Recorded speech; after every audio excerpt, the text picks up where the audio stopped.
ہوں اپنے کریم کا، میرا دین پا رہا ہے نہ نہیں. تھوڑی دیر توجہ کرنا اور سننا. وفاداری جو ہوتی ہے نا تھوڑی دیر کی، دیکھو نا حضرت بلال نے وفا کی تھی. یہاں کیا حال کرتے ہیں ہم لوگ کارکنوں کا. میں اکثر یہ روتا ہوں. میں کہتا ہوں جب تک تو پیر صاحب کے آستانے پہ جھاڑو دیتا ہے تب تک تو وہ بڑا وفادار مرید ہوتا ہے. اگر اس پہ قرضے چڑھ جائیں تو پیر صاحب کہتے ہیں اس کا ذاتی معاملہ ہے. جب تک وہ اپنے ہاتھوں سے سیاستدان کے اشتہار لگا رہا ہوتا ہے تب تک وہ کارکن ہوتا ہے، کارکن. اور جب وہ کہیں الجھ جائے تو کہتے ہیں میں اس کے ذاتی معاملے میں نہیں. یہ ذاتی معاملہ کیا ہوتا ہے؟ جب تیرے اشتہار لگا رہا تھا سیاستدان کے تب ذاتی معاملہ نہیں تھا. جب کسی کو ضرورت پڑ گئی تو اب معاملہ ذاتی ہو گیا. پیار کرنا پڑے، کچھ دینا پڑے تو پھر بھاگ گئے، بفر گئے. اور لوگوں کے پاس جب دولت آتی ہے تو رنگ ہی بدل جاتے ہیں. جب اقتدار ملتا ہے تو انداز ہی بدل جاتے ہیں. جب اتوار کچھ اور ہوتے ہیں تو لوگوں کے طریقے بدل جاتے ہیں. اس لیے کہ رشتہ ضرورت کا بنا لیا ہم نے. سیدنا بلال نے بڑی مار کھائی تھی. کوئی بتائے حضرت بلال کو گورنری کا لالچ تھا؟ حضرت بلال حبشی کو کیا لالچ؟ بڑی مار کھائی. اور یارو بڑی ساری کھائی. ایک تو وہ مار ہے نا جو عبداللہ بن جدان مارتا تھا، امیہ بن خلف مارتا تھا، ایک تو وہ ہے. اور حضرت بلال جب دروازہ رسول پہ آئے تو بخاری مسلم میں موجود ہے، حضرت بلال نبی پاک کے مہمان آتے تھے تو خود قرضہ اٹھا کے لاتے تھے. اور ایک وقت ایسا بھی آیا کہ قرضے اتنے زیادہ آ گئے تھے کہ یہودی نے کہا کہ بلال تو نے بڑے سارے پیسے قرض لیے ہوئے ہیں، تو اگر اب تو نے پیسے نہ دیے تو میں تمہیں پھر سے باندھ دوں گا. حالانکہ وہ سارے نبی کریم کے مہمانوں کے لیے قرضے لیے تھے. حضور کے ذاتی کام کیے ساری زندگی ذاتی. یارو یہ جو لوگ ہوتے ہیں یہ بڑے شاندار ہوتے ہیں، ان کو کوئی لالچ نہیں ہوتا. جن لوگوں نے اس محفل کے اشتہار لگائے ہیں ان کی تو اشتہار پہ فوٹو نہیں لگی ہوئی. لنگر کھلا رہے ہیں ان بیچاروں نے. تو وہ ایک نقیب محفل ملتان میں نا ایک دفعہ پیار چلتا ہے نا دوستوں سے، مجھے غصہ بڑا کم آتا ہے تو کبھی آ جائے تو وہ چلو آ بھی جاتا ہے.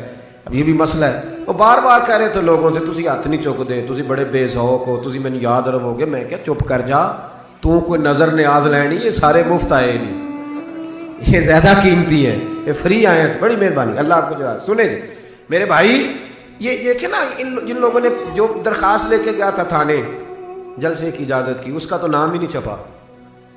لیکن یہ لوگ بڑے قیمتی ہوتے ہیں. ہم کرتے یہ ہیں کہ ان کو نا ہم ضائع کر دیتے ہیں. چاہیے اب ہماری مسجد میں جب محفل میلاد ہوتی ہے تو جس نے 1.5 لاکھ دیا نا وہ اسٹیج پہ بیٹھا ہے، اور جس نے سارا سال مسجد میں جھاڑو دیا اس کو میلاد والے دن کسی نے پوچھا ہی نہیں. حالانکہ اس بندے کی صدارت میں جلسہ ہونا چاہیے تھا جو روزانہ مسجد میں جھاڑو دیتا ہے. اس کی صدارت ہونی چاہیے تھی تاکہ پتہ چلے کہ رسول اللہ کے غلام میلاد کے موسم میں غریبوں کو عزت عطا کرتے ہیں. لیکن ہم نکل جاتے ہیں، ہمارا ماحول نہیں، مزاج نہیں. حضرت بلال نے نوکری کی، سارا دن نبی کریم کے کام کرتے، سارا دن. تھوڑا سا ٹائم بچ جاتا نا، کہتے حضور کوئی حکم تو نہیں؟ ملا رومی نے لکھا ہے کوئی حکم تو نہیں؟ حضور فرماتے نہیں سارے کام ہو گئے. حضور میں تھوڑی دیر کے لیے جاؤں؟ جائیں. 1 دن بھی، 2 دن بھی، 3 دن بھی. حضرت انس بن مالک کہتے ایک دن میں نے پوچھ لیا، میں نے کہا حضور یہ بلال چھٹی لے کے جاتے کہاں ہیں؟ شادی تو کی کوئی نہیں تھی ابھی، گھر تو تھا نہیں، تو یہ جو آ کے کہتے ہیں کوئی کام تو نہیں میں جاؤں؟ تو محبوب نے فرمایا جب یہ مجھ سے پوچھ کے جاتا ہے نا کوئی کام تو نہیں جاؤں، تو پھر سیدھا سیدہ فاطمہ کے گھر جاتا ہے. تھوڑی دیر بیٹھے تھی، اللہ آپ کو جزا تشریف رکھے. یہ سیدہ فاطمہ کے گھر جائیں گے، اب یہ وہاں جھاڑو دیں گے. اب بیٹھے تھی، اللہ آپ کو برکت دے، جزائے خیر، تشریف رکھے. اللہ تعالیٰ آپ کو برکات دے، پیچھوں کے لیے مسئلہ بنتا ہے، تشریف رکھے. اب یہ نا سیدہ فاطمہ کی چکی پیسیں گے. یعنی کوئی ٹائم بچ جاتا تو وہاں کتنی نوکری کی حضرت بلال نے، کتنی ڈیوٹی کی کہ نہیں کی. لیکن کسی عہدے کے لالچ کے لیے، کسی منصب کے لیے، کسی فوٹو کے لیے، کسی صدارت کے لیے. لیکن میرے محبوب نے بھی جب اعزاز دیا نا تو پھر کمال ہی دیا. پڑھیے ترمذی شریف. حضور آئے نا معراج سے واپس، میں جلسے سے دیر سے جاتا ہوں نا تو میری ایک بیٹی ہے، وہ جب میں نکلنے لگتا ہوں کہتی ہے آج دیر سے آئے تو دروازہ نہیں کھولنا. روز ہی دیر سے آتے ہیں، تو جب رات کو جاتا ہوں تو سب سے پہلے وہی کھولتی ہے. آ گئے آپ. اب بندہ جب سفر سے واپس جاتا ہے تو پہلے بچوں کی بات کرتا ہے، بیٹوں کی.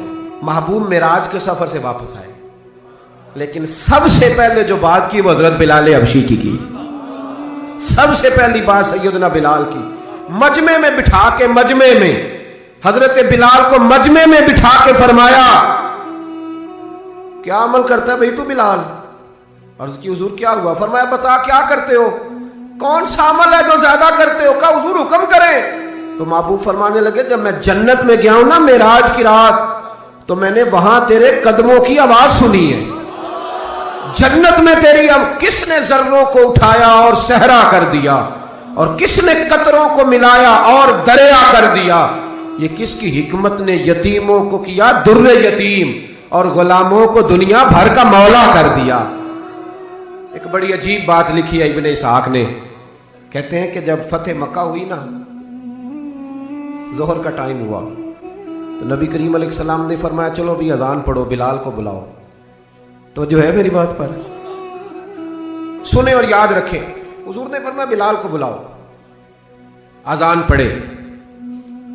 تو ایک شخص نے حضور کے کان میں مشورہ دیا کہ یا رسول اللہ صلی اللہ علیہ وسلم، کافر تو پہلے ہی سارے جل گئے، مر گئے، فتح مکہ ہے، تو کچھ لوگ حضرت بلال کے بڑے دشمن ہیں، تو یا رسول اللہ صلی اللہ علیہ وسلم بلال یہ ہمیشہ پڑھتا ہے، وہی پڑھیں گے، تو آج نہ کسی اور کی ڈیوٹی نہ لگائیں اذان پڑھنے کی، فتح مکہ کا موقع ہے، چلو کوئی اور پڑھ دے۔ یہ روٹین میں جب پروگرام ہوتے ہیں تو تب تو مقررہ امام بھی نہیں نا جماعت کراتا، چلے کوئی بزرگ آئے ہیں وہ کرا دیں، آج موقع ہے، بری بھی بات کوئی نہیں۔ جس نے مشورہ دیا خلوص کے ساتھ دیا، حضور کوئی اور نہ آج پڑھ دے۔ لیکن میرے محبوب نے جو جواب دیا وہ بڑا قیمتی تھا۔ محبوب کریم فرمانے لگے جب پتھر کھانے پڑے تو تب تو بلال پڑھے، اور جب بدر اور احد میں تلواریں چمکے تو تب تو بلال پڑھے، اور فرمایا جب بھوک کاٹنی پڑے تب تو اذان بلال پڑھے، اور آج اللہ شان عطا کرے تو کوئی اور پڑھے۔ فرمایا سارے نیچے کھڑے رہیں گے، ابو بکر و عمر و عثمان و علی، طلحہ و زبیر، سارے ہمیشہ کی طرح سنیں گے، اور آج بیت اللہ کی چھت پہ چڑھ کے جو اذان پڑھیں گے وہ بلال حبشی ہوں گے۔ میں لوگوں کو بتاؤں گا کہ وفا کے رشتے وفا کے رشتے ہی ہوتے، وفا کے رشتے وہ پانی پرن سہیلیاں رنگا رنگ کڑے، او پائیا اسی تے پڑھیا اس دا جانیے جس دا توڑ چڑھے۔ وفا والا رشتہ قائم کرو، وفا والا، کبھی ملا کرو، کبھی پی ایچ ڈی کر لیتے ہو نا تو کبھی میٹرک والے پرائمری والے استاد سے بھی جا کے ملا کرو، جب اللہ شان عطا کرے تو کبھی کبھی اپنے گاؤں بھی جایا کرو، کبھی جا کے ملا کرو۔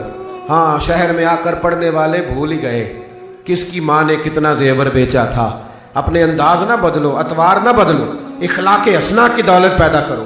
یہ جو ہم ٹوٹ گئے ہیں نا، امیروں کی سوسائٹیاں الگ ہیں اور غریبوں کی جھونپڑیاں الگ ہیں، انہوں نے بڑی تفریق پیدا کر دیا معاشرے میں۔ لوگ تو جنازے پڑھنے چھوڑ گئے ایک دوسرے کے، لوگوں کاٹ دیا، جس کے پاس پیسے زیادہ آئے، اپنے بھائی کی بچی غریب بیٹھی ہے رشتے کے لیے، اس کو وہ رشتے ڈھونڈ رہا ہے، کہہ رہا میرا کوئی میرے اسٹیٹس کے لوگوں میں رشتہ کرا دو، تو رشتے والے نے کہا وہ تیرا اپنے بھائی کی بھی تو بیٹیاں نا، تو وہاں کر لے۔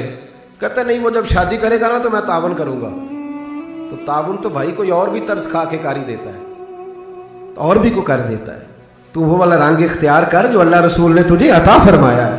ہمارے معیار میں وہ وفا نہیں، وہ حسن نہیں، یہ میری طرح کے لوگ جن کو اللہ بڑی شان عطا فرماتا ہے، دین کے نام پر بڑا نوازتا ہے، لیکن لب و لہجے میں کئی دفعہ سختی آتی ہے، کئی دفعہ احساس نہیں ہوتا کہ ہم کیا کر رہے ہیں۔ اعلیٰ حضرت فاضل بریلوی فرمایا کرتے تھے لوگوں نبی پاک کے وفادار رہنا، فرشتے بھی تمہاری عزت کریں گے۔